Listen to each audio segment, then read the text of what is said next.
ओम शांति, ओम शांति, ओम शांति।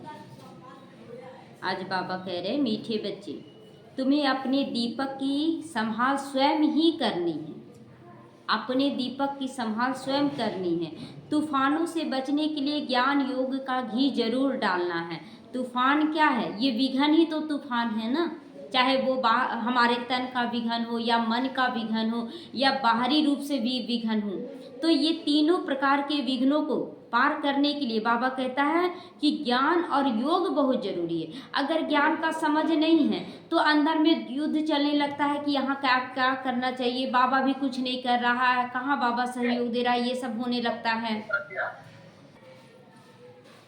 तो ज्ञान, बाबा का जो ज्ञान है वही हम लोगों को घी का काम कर रहा है, हम लोगों को जगाने का। अगर ज्ञान की समझ नहीं होती है तो देखते आज कितने बच्चे मूंझ जाते हैं। तो बाबा कहता है ज्ञान योग का घृत डालते रहना। योग, परमात्मा से योग लगा रहेगा तो दीपक का लौ हमेशा जलता रहेगा।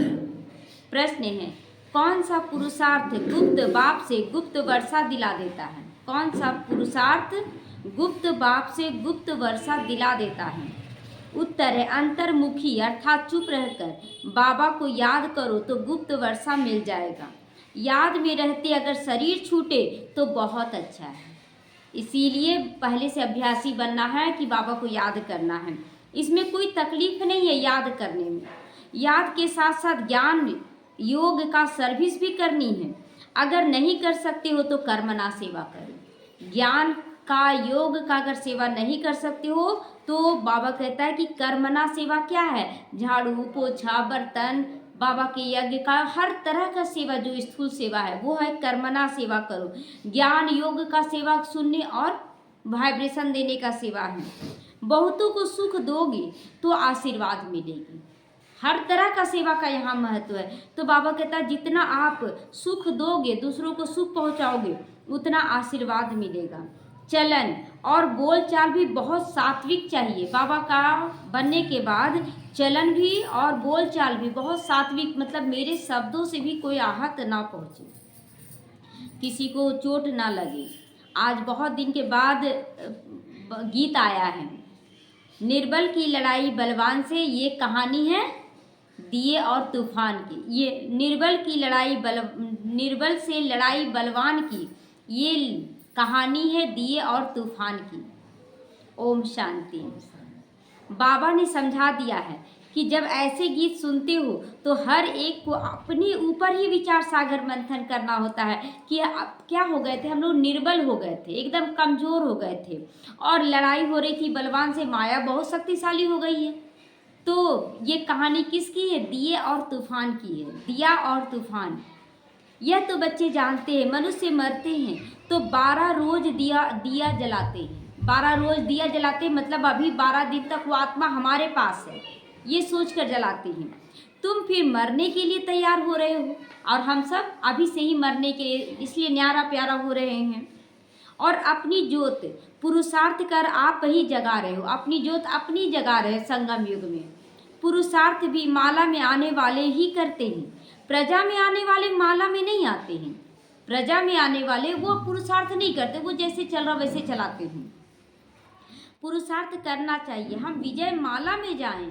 प्रजा में आना कोई बड़ी बात है, चलो ज्ञान भी सुन लिया तो प्रजा में आ जाएंगे, लेकिन विजय माला में आने का हम लोगों को पुरुषार्थ करना है। कहाँ बिल्ली, माया बिल्ली तूफान लगाकर विक्रम ना बना देवी जो दिया बुझा देवी। बोलते हैं ना कि ऐसे दिया जल रहा, अचानक से बिल्ली इतना दौड़ के पार हुई, इसका हवा जो लगा ना तो दिया बुझ जाता है। तो माया बिल्ली इतना ऐसा ना कर दे कि दीवा ही हमारा बुझा देवे। इसीलिए देखिए भक्ति मार्ग में भी बिल्ली का बोलते ना अशुभ माना जाता है, बिल्ली का सब कुछ करना। अब इसमें ज्ञान योग दोनों बल चाहिए, ज्ञान का भी घी और योग का भी ज्योत चाहिए। अगर जो बत्ती जला रहे हैं वो पूरा जल गया तो जलेगा नहीं? जलेगा। उसमें ज्योत कब जलेगा? जब दिया और घी और बाती दोनों हो। तो योग के साथ ज्ञान भी जरूरी है। हर एक को अपने दीपक की संभाल करनी है। अंत तक पुरुषार्थ चलना ही है। रेस चलती रहती है तो बहुत संभाल करनी है। कहीं ज्योत कम ना हो जाए, ध्यान देना है, वो बुझ ना जाए। इसीलिए ज्ञान योग का घृत रोज डालना पड़ता है। और इसीलिए अखंड ज्योत जो जलाते हैं तो देखते हैं ना, ध्यान देते रहते घी कम ना हो जाए, रात भर जाग कर घी डालते रहते। अभी हम लोगों को जागने का समय है, कहीं माया हमारा दिया बुझा ना दे, इसीलिए ज्ञान योग का घी डालते रहना है। योग बल की ताकत नहीं है तो दौड़ नहीं सकते हो, योग बल का ताकत चाहिए। तो ज्ञान का घी और योग बल का ताकत तो पिछाड़ी में रह जाते। अगर शरीर में ताकत नहीं है, आत्मा में ताकत नहीं है, तो आप दौड़ पाएंगे? दोनों का ताकत चाहिए। तो स्कूल में सब्जेक्ट होती है, देखते हैं हम इस सब्जेक्ट में तीखे नहीं तो हिसाब में जोर लगाते हैं। यहाँ भी ऐसे हैं, स्थूल सेवा की सब्जेक्ट भी बहुत अच्छी है, बहुतों की आशीर्वाद मिलती है। कोई बच्चे ज्ञान की सेवा करते हैं, दिन रात सेवा की वृद्धि होती जाएगी। अगर कोई भी सेवा कर रहे हैं हम लोग बहुत अच्छे से, तो बाबा ये गारंटी दे रहा है कि सेवा की वृद्धि होती जाएगी, रुकेगी नहीं। एक धनी के 6-8 दुकान भी होते हैं, सभी एक जैसे तो नहीं चलते, कोई में कम ग्राहक की आता है, कोई में जास्ती ग्राहक आता है। तुम्हारा भी एक दिन वह समय आने वाला है जो रात को भी फुर्सत नहीं मिलेगा। सबको पता चलेगा कि ज्ञान सागर बाबा आया हुआ है। अविनाशी ज्ञान रत्नों से झोली भरते हैं बाबा, अविनाशी ज्ञान रत्नों से झोली भर देते हैं।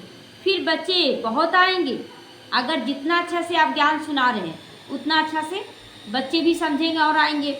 इसीलिए इसी पर है स्कूल भी, कि जहाँ स्कूल में अच्छा पढ़ाई होता है वहाँ लोग जाते ही हैं। तो बात मत पूछो, इतने बच्चे आएंगे, बाबा बोल रहा है कि इतने बच्चे आएंगे, बात मत पूछो। एक दो को सुनाते हैं ना, यहाँ यह वस्तु बहुत अच्छी सस्ती मिलती है। एक दो को बोलते हैं ना, अरे वहाँ चले जाओ, वहाँ सस्ता बहुत सामान मिलता है।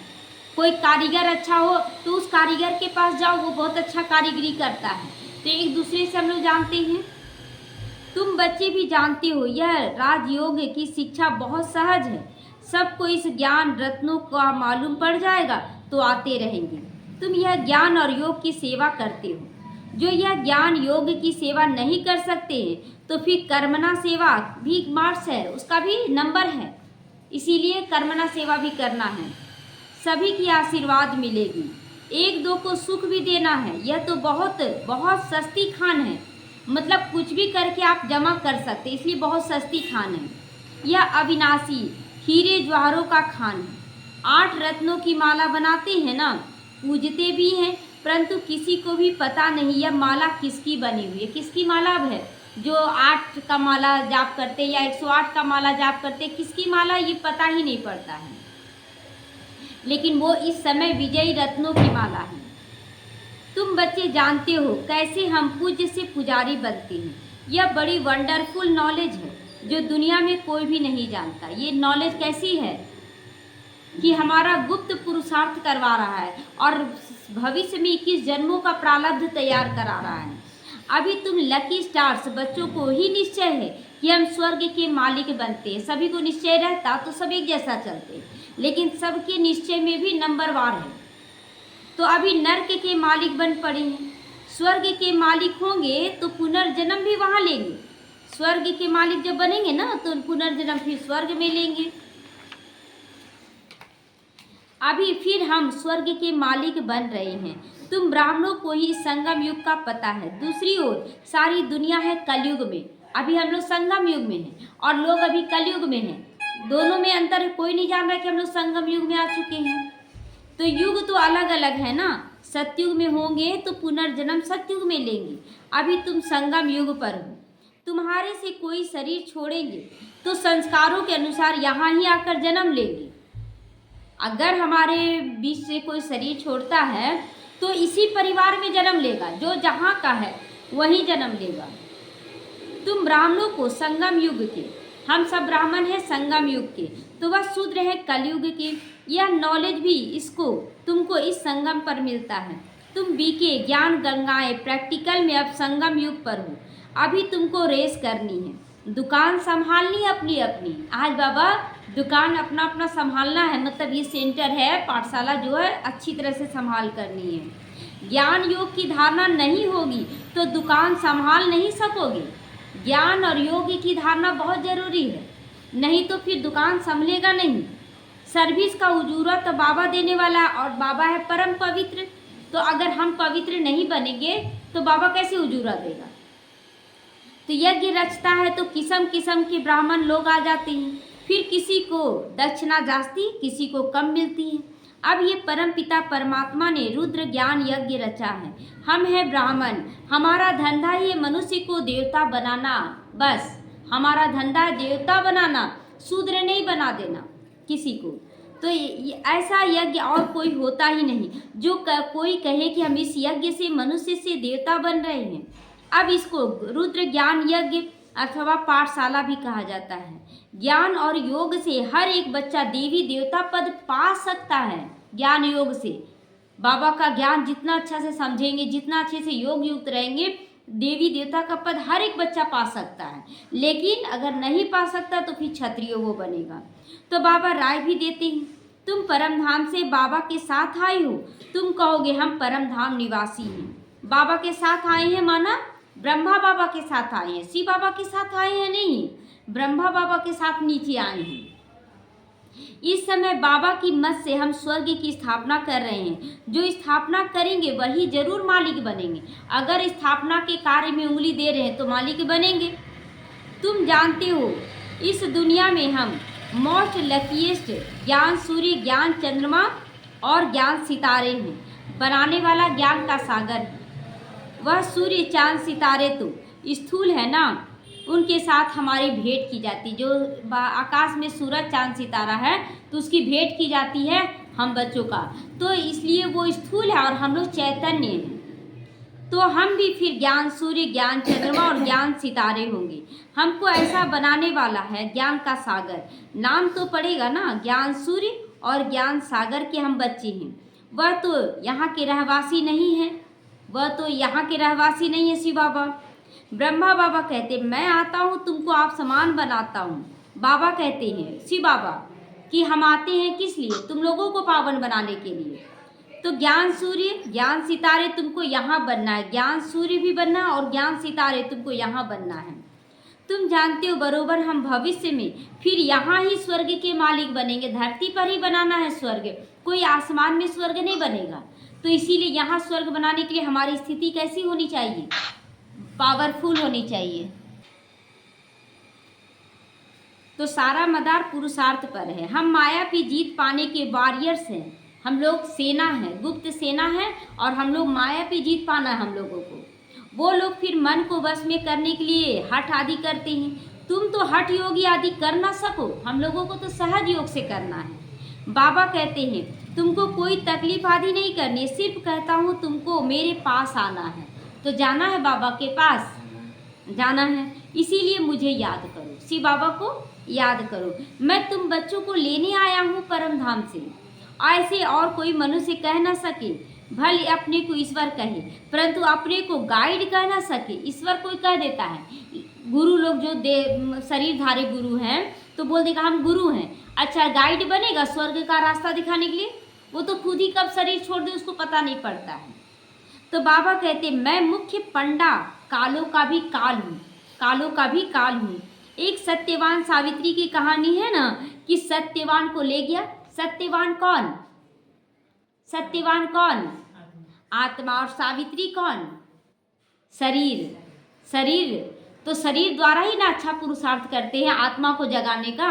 और लेने आया कौन? धर्मराज के रूप में शिव बाबा आया है लेने के लिए। तो उनका जिस्मानी लव होने के कारण दुखी होती थी, तुम तो खुश होते हो ना। वो जिस्मानी लव था सावित्री सत्यवान का, लेकिन हमारा तो बाबा से रूहानी प्यार है। मैं तुम्हारी आत्मा को ले जाऊंगा, तुम कभी भी दुखी नहीं रहोगे, ये बाबा की गारंटी है। जानते हो बाबा आया है स्वीट होम ले जाने के लिए, जिसको मुक्ति धाम, निर्वाण धाम कहा जाता है। कहते मैं सभी कालों का भी काल हूँ।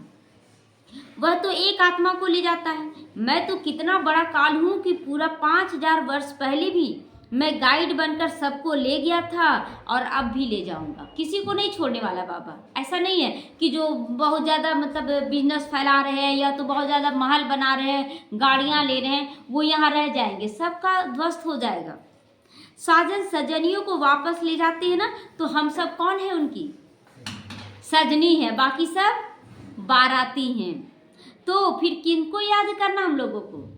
शिव बाबा को याद करना है। तुम जानते हो हम अभी पढ़ रहे हैं, फिर यहाँ आएंगे, पहले स्वीट होम जाएंगे, फिर नीचे आएंगे। तुम बच्चे स्वर्ग के सितारे ठहरे, आगे नर्क में थे।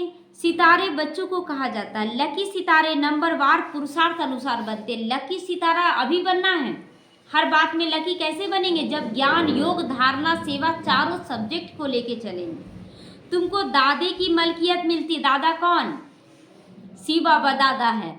बाप है ब्रह्मा बाबा तो दादा है शिव बाबा। जब बाप है शिव बाबा तो दादा हुआ ब्रह्मा बाबा। लेकिन दादा दादा में अंतर है। दादा माना एक भाई और एक है दादा, है ना, दो अंतर है। बहुत आवाज। खान बड़ी जबरदस्त है और यह खान एक ही बार निकलती है।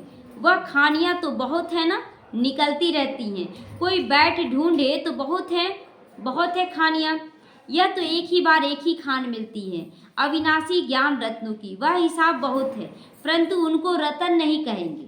ज्ञान रतन होता है। बाबा को ज्ञान का सागर कहा जाता है। अविनाशी ज्ञान रत्नों की निराकार खान है।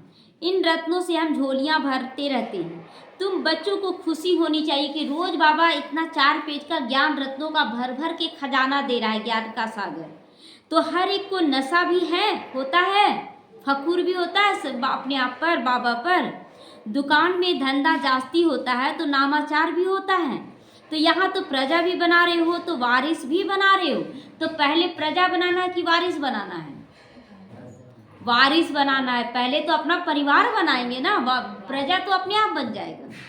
तो यहाँ से रत्नों की झोली भरकर फिर जाओ, दान देना है, सबको दान दो। परम पिता परमात्मा ही ज्ञान का सागर है, जो ज्ञान रत्नों से झोली भरते हैं। बाकी वह समुद्र नहीं जो दिखाते हैं कि ज्ञान की थाली भरकर देवताओं को देती हैं। उस सागर से ज्ञान रतन नहीं मिलते। यह ज्ञान रत्नों की बात है। उस सागर से ज्ञान रतन नहीं मिलता है, लेकिन यहाँ पर ज्ञान रतन शिव बाबा दे रहा है। ड्रामा अनुसार फिर तुमको ज्ञान रत्नों की खानियाँ भी मिलती हैं। वहाँ ढेर हीरे जवाहरात होंगे, जिससे सब फिर भक्ति मार्ग में मंदिर आदि बनाएंगे। अर्थक्वेक आदि होने से सब अंदर चले जाएंगे। जो दिख रहा है ना, अर्थक्वेक होगा, देखते एक बार अर्थक्वेक आया था, सो गाड़ी उड़ी सब अंदर चला गया था। तो यहाँ पर तो बड़ा बड़ा महल जो बन रहा ना, सब अंदर धराशायी हो जाएगा। वहाँ महल आदि फिर बहुत बनते हैं, एक नहीं बनेगा, बहुत बनेगा। यहाँ भी राजाओं की कंपटीशन होती है ना, बहुत राजा भी कंपटीशन करते थे। तुम बच्चे जानते हो हूबहू कल्प पहले जैसा मकान बनाया था फिर वैसा ही बनेगा। अभी जैसे जैसे बन रहा है ना, वैसे हर बार ऐसे ही बनेगा। वहाँ तो बहुत सहज मकान आदि बनाते होंगे। साइंस बहुत काम आती है सतयुग में, परंतु वहाँ साइंस अक्षर नहीं होगा। वहाँ पर अपने आप बुद्धि इतना तेज होगी ना कि संकल्प होगा और बनते चला जाएगा। साइंस को हिंदी में विज्ञान कहते हैं। आजकल तो विज्ञान भवन भी नाम रख दिया है। विज्ञान अक्षर ज्ञान के साथ भी लगता है। ज्ञान और योग को विज्ञान कहेंगे। ज्ञान से रतन मिलते हैं, योग से हम एवर हेल्दी बनते हैं। ज्ञान से रतन मिलते हैं, यानी कि हमें समझ मिलती है कैसे हमको कब यूज करना है, और योग से ताकत मिलती है। यह ज्ञान और योग की नॉलेज है, जिससे फिर बैकुंठ के बड़े बड़े भवन बनेंगे। अभी हम सारी नॉलेज को जानते हैं। तुम जानते हो कि हम भारत को स्वर्ग बना रहे हैं। तुम्हारी इस देह से कोई ममत्व नहीं रहना चाहिए, शरीर से ममत्व नहीं रखना है। हम आत्मा इस शरीर को छोड़कर स्वर्ग में जाकर नया शरीर लेंगे। वहाँ भी समझते हैं कि एक पुराना शरीर छोड़ नया लेंगे। वहाँ भी एक ज्ञान रहेगा कि आत्मा पूरा शरीर कर लेगी ना, एक जन्म पूरा भोग लेगी, तो उस समय उसको एहसास होगा कि अब ये शरीर छोड़ना है, दूसरा वस्त्र पहनना है। वहाँ दुख की बात नहीं होगी। वहाँ कोई दुख व शोक नहीं होता है। नया शरीर ले तो अच्छा है ना, नया ड्रेस पहनने में किसको अच्छा नहीं लगेगा? सबको अच्छा लगेगा।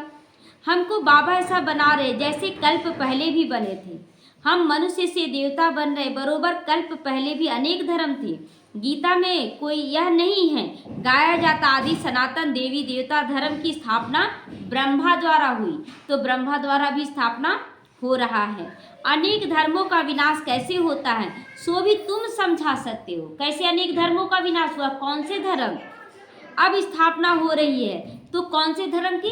देह के धर्मों का विनाश हो रहा है। मैं पति हूँ, मैं पत्नी हूँ, मैं बच्चा हूँ, मैं माँ बाप हूँ, ये सब धर्म विनाश। मैं आत्मा हूँ, तो बाबा आए ही हैं तब थे जब देवी देवता धर्म लोप हो गया था, बिल्कुल लोप हो गया देवी देवता धर्म। तो फिर परंपरा कैसे चला होगा? परंपरा मतलब हमेशा शुरू से चलते आया, यहाँ तो खत्म हो गया। तो यह बहुत सहज बात है। विनाश किसका हुआ? अनेक धर्मों का। तो अभी अनेक धर्म है ना, इस समय अंत है। सारा ज्ञान बुद्धि में रहना चाहिए। ऐसे तो नहीं कि शिव बाबा ही समझाते हैं, क्या ये बाबा कुछ नहीं बतलाते हैं? ब्रह्मा बाबा कुछ नहीं बतलाते हैं? वो भी समझाते हैं। इनका भी पाठ है। श्रीमत ब्रह्मा की गाई हुई है। श्री कृष्ण के लिए श्रीमत कहते नहीं, श्रीमत लेकिन श्री कृष्ण के लिए नहीं कहा जाता है, क्योंकि श्रीमत श्री कृष्ण को देने की आवश्यकता ही नहीं है। श्री कृष्ण तो सतयुग में होंगे और वहाँ पर कोई ये सब विकार ये सब होगा नहीं जो श्रीमत का जरूरत पड़े। तो वहाँ तो सब श्रेष्ठ होंगे, श्री होंगे, उन्हों की मत की दरकार ही नहीं। यहाँ ब्रह्मा की भी मत मिलती है। वहाँ तो यथा राजा रानी तथा प्रजा, सभी श्रेष्ठ मत पर होंगे। सतयुग में सभी श्रेष्ठ मत पर होंगे। जरूर किसी ने दी होगी कभी। देवताएं हैं श्रीमत वाले, श्रीमत से ही स्वर्ग बनता है, आसुरी मत से नर्क बना है। श्रीमत है शिव बाबा की, यह सब बातें सहज समझने की है। शिव बाबा की यह सब दुकानें हैं, शिव बाबा की दुकान है। ये किसकी दुकान है? पर्सनल है किसी का? नहीं। हम सब बच्चे केवल चलाने वाले हैं। बागवान तो बाबा है, माली हम सब बच्चे हैं। जो अच्छा दुकान चलाते हैं उनका नाम होता है। हूबहू जैसे दुकानदारी में होता है, परंतु यह व्यापार कोई बिरला ही करेगा, सबसे ये व्यापार नहीं होगा। व्यापार भी सभी को करना है, लेकिन छोटे बच्चे भी ज्ञान और योग का व्यापार कर सकते। छोटे बच्चे कौन? 5 साल 2 साल का बच्चा नहीं, जो ज्ञान में शुरू आए हैं और तुरंत वो ज्ञान योग को समझकर सेवा कर सकते हैं। शांति धाम और सुख धाम, बस बुद्धि में यही तो याद रखना है। वो लोग राम राम कहते हैं, यहाँ चुप होकर याद करना है। यहाँ पर मतलब कीर्तन भजन राम राम ये सब नहीं करना है, बोलना कुछ भी नहीं है। शिव पूरी विष्णु पूरी, बहुत सहज बात है समझना। स्वीट होम, स्वीट राजधानी याद रखना है। वह देते हैं स्थूल मंत्र, यह है सूक्ष्म मंत्र। वो स्थूल मंत्र कोई भी देते ना, या तो नमः शिवाय या ओम भूर्भुवः स्वः, ये सब मतलब कोई भी मंत्र एक दे देते हैं। लेकिन यहाँ सूक्ष्म मंत्र, मैं कौन, मेरा कौन और मैं क्या कर रहा हूँ, अति सूक्ष्म याद है ये। सिर्फ इस याद से हम स्वर्ग के मालिक बन जाते हैं। जपना यहाँ कुछ भी नहीं है, सिर्फ याद करना है, बाबा मेरा कैसा, मैं कैसी हूँ। आवाज कुछ नहीं करना पड़ता। गुप्त बाबा से गुप्त वर्षा चुप रहने से मिलेगा, अंतर्मुखी होने से हम पाते हैं। इसी ही याद में शरीर अगर छूट जाए तो बहुत अच्छा। अगर शिव बाबा को याद करते या ज्ञान का मनन चिंतन करते शरीर छूटे तो ये बहुत अच्छा है, कोई तकलीफ नहीं है। जिनको याद नहीं ठहरती वह अपना अभ्यास करे अभी से ही। सभी को कहो, बाबा ने कहा है मुझे याद करो, अंतमति सुगति होगी। सबको बताना है, याद से विक्रम विनाश होंगे और मैं स्वर्ग भेज दूंगा तुम्हें। बुद्धि योग शिव बाबा से लगाना बहुत सहज है। परहेज भी सारी यहाँ ही करनी है। सतो प्रधान बनते हैं तो सात्विक होना चाहिए। सात्विकता में बहुत कुछ आ जाता है, जैसे हमारी चलन ये भी सात्विक हो, बोलना भी हमारा सात्विक हो, खान पान सब कुछ सात्विक हो। यह है अपने साथ बातें करना, कितना हम सात्विक बने हैं। साथी से प्यार से बोलना है। गीत में भी ना पीयू पीयू बोल सदा अनमोल, मतलब बहुत मीठा मीठा बोलो और अनमोल बोलो, अनमोल बन जाओ सदा। तुम हो रूप बसंत। अब रूप बसंत शब्द बहुत समय के बाद आया है, तो इसका मतलब क्या है? रूप माना ज्ञान गुण शक्ति का स्वरूप, आत्मा स्वरूप में केवल आत्मा नहीं, उसका ज्ञान गुण शक्तियों का स्वरूप हमें बन जाना है। हाँ, अब बसंत बनकर सबको फिर बनाना है, हम खुद बने। तो आत्मा रूप बनती है ना, आत्मा तो है लेकिन सिंगारित रूप बन रही है ना। तो ज्ञान का सागर बाप है, जरूर आकर ज्ञान ही सुनाएंगे शिव बाबा, ज्ञान ही सुनाएंगे। कहते मैं एक ही बार आकर शरीर धारण करता हूँ, ये कम जादूगरी नहीं है शिव बाबा की। बाबा भी रूप बसंत है ना, अब बाबा तो है ही भरपूर, लेकिन शरीर में आकर रूप अपना दिखाया और फिर हम बच्चों को भी बसंत बनना सिखलाया। कैसे तुम्हें भी बसंत बनना है, रूप बसंत। परंतु निराकार तो बोल नहीं सकता, इसीलिए शरीर लिया। परंतु वह पुनर्जन्म में नहीं आते। शिव बाबा एक ही बार आते एक शरीर में, पुनर्जन्म नहीं लेते, वो तो अवतरित होते, जन्म भी नहीं लेती है। आत्माएं तो पुनर्जन्म में आती हैं। तुम बच्चे बाबा के ऊपर बलिहार जाते हो। बाबा कहते फिर ममत्व तो नहीं रखना है, अपना कुछ नहीं समझना है, मेरा कुछ नहीं है, बाबा जो दे रहा है बाबा की सेवा के लिए। ममत्व तो मिटाने के लिए बाबा युक्ति रचते थे कि मेरा कुछ नहीं, ये शरीर बाबा का दे दिए हैं, ये मन बाबा को दे दिए हैं, मेरा तो कुछ है ही नहीं, अब मेरा तो एक बाबा। ऐसे ऐसे बातें करनी है। कदम कदम पर बाप से पूछना पड़ता है। माया ऐसी है जो चमाट मारती रहती है, पूरा बॉक्सिंग चलता है, बहुत तो चोट खाकर फिर खड़े भी हो जाते हैं। ऐसे भी बहुत बच्चे जो विघन में गिरते हैं फिर खड़े हो जाते हैं। लिखते भी बाबा माया ने थप्पड़ लगा दिया, मुंह काला कर दिया, जैसे कि मंजिल से गिरा, क्रोध किया तो थर्ड फ्लोर से गिरा। यह बहुत समझने की बातें हैं। अब देखो बच्चे टेप के लिए मांग करते रहते हैं। उस समय टेप नहीं रहता था ना, मुरली सब कितने दिन के बाद जाता था, तो बाबा बच्चे टेप मांग करते रहते हैं, बाबा टेप भेज दो, हम एक्यूरेट मुरली सुने। अभी देखिए मधुबन में चलता, डायरेक्ट यहाँ मोबाइल से सुनिए, टीवी में सुनिए। तो यह प्रबंध हो गया है ना, हो उस समय हो रहा था, अभी हो गया है। बहुत सुनेंगे तो बहुतों का कपाट खुल जाएगा, बुद्धि का कपाट, बहुतों का कल्याण भी होगा। मनुष्य कॉलेज खोलते हैं तो उनको दूसरे जन्म में विद्या जास्ती मिलती है। बाबा भी कहते हैं टेप मशीन खरीद करो, बहुतों का कल्याण हो जाएगा। तो अभी तो हाथ हाथ में मोबाइल हो गया, सबके हाथों में। अच्छा, मीठे मीठे सीखी लदे बच्चों प्रति माता पिता बाप दादा का याद प्यार और गुड मॉर्निंग। रूहानी बाप की रूहानी बच्चों को नमस्ते। हम रूहानी बच्चों की रूहानी माता पिता बाप दादा को याद प्यार, गुड मॉर्निंग और नमस्ते नमस्ते, शुक्रिया बाबा शुक्रिया। धारणा की आज मुख्य सार है, सत्व प्रधान बनने के लिए बहुत परहेज से चलना है, बहुत परहेज रखना है। अपना खान पान बोल चाल सब सात्विक रखना है। बाबा दे रहा धारणा। बाप समान रूप भी बनना है तो बसंत भी बनना है, केवल अपने तक नहीं रखना है। अविनाशी ज्ञान रत्नों की निराकारी खान से अपनी झोली भरकर अपार खुशी में रहना है और दूसरों को भी ज्ञान रत्नों का दान जरूर करना है। वरदान है नष्टो मोहा बनो। सबसे पहला वरदान में क्या है? नष्टो मोहा बनो। दुख अशांति के नामों निशान को समाप्त करने वाले स्मृति स्वरूप बनो। मैं कौन? ये स्मृति। मेरा कौन? ये स्मृति। ड्रामा कैसा है? ये स्मृति।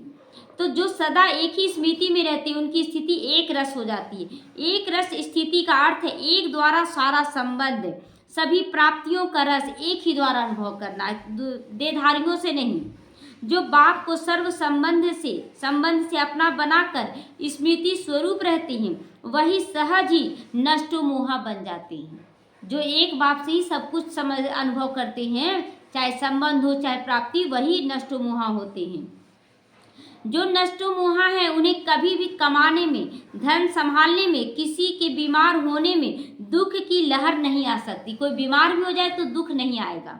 तो बाबा क्लियर कर रहा है एक बहन को कि बीमारी में कितना दुखी हो गई बच्चे की, लेकिन बाबा बोल रहा है कि कमाने में भी उनको मेहनत नहीं लगेगा, ना धन संभालने में मेहनत लगेगा, और ना ही कोई बीमार हो जाए तो दुख की लहर आ सकती है। नष्टो मोह अर्थात दुख अशांति के नामों निशान को जो समाप्त कर दे वही सत्यु के अधिकारी है, सदा बेफिक्र बादशाह है। स्लोगन है क्षमाशील वो हैं जो रहम दिल बनकर सबको दुआएं देते रहते हैं। रहम दिल कौन? जो सबको दुआएं दे, जो अपना पराया दोस्त दुश्मन नहीं, सभी बाबा के बच्चे हैं। ओम शांति।